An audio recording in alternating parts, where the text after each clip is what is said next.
Welcome to టీ10. నేను రేవతి.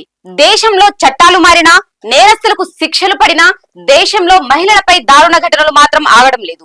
మధ్యప్రదేశ్ లోని indoor లో ఒక మహిళపై 5గురు సామూహిక లైంగిక దాడికి ఒడిగట్టారు. బాధితురాలిని నగ్నంగా డాన్స్ చేయాలంటూ బలవంతం చేశారు.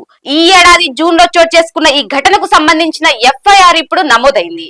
మధ్యప్రదేశ్ హైకోర్టు ఆదేశాల మేరకు పోలీసులు కదిలారు. సదరు బాధితురాలి ఫిర్యాదును 90 రోజులుగా పరిష్కరించాలని న్యాయస్థానం ఆదేశించిన 19 రోజుల తర్వాత పోలీసులు నిందితులపై కేసు నమోదు చేయడం గమనార్హం. సాక్ష్యాల ఆధారంగా ఈ కేసులో తగిన న్యాయపరమైన చర్యలు తీసుకుంటామని deputy commissioner of police Abhinay Vishwakarma అన్నారు.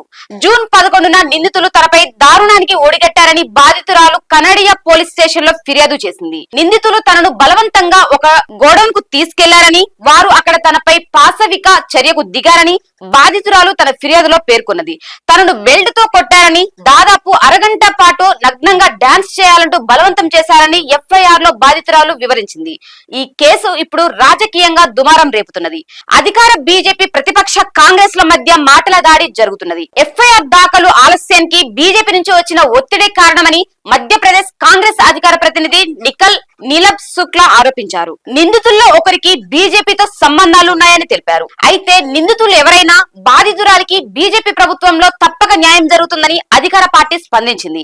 మణిపూర్, యూపీ, మధ్యప్రదేశ్ ఇలా బీజేపీ పాలిత రాష్ట్రాల్లో మహిళలపై దారుణాలు పెరిగిపోతున్నాయని సామాజికవేత్తలు, మహిళా సంఘాల నాయకులు ఆందోళన వ్యక్తం చేస్తున్నారు. ఈ నేరాలను అదుపు చేసి మహిళలకు భద్రతను కల్పించడంలో అక్కడి రాష్ట్ర ప్రభుత్వాలు విఫలమవుతున్నాయని ఆరోపిస్తున్నారు.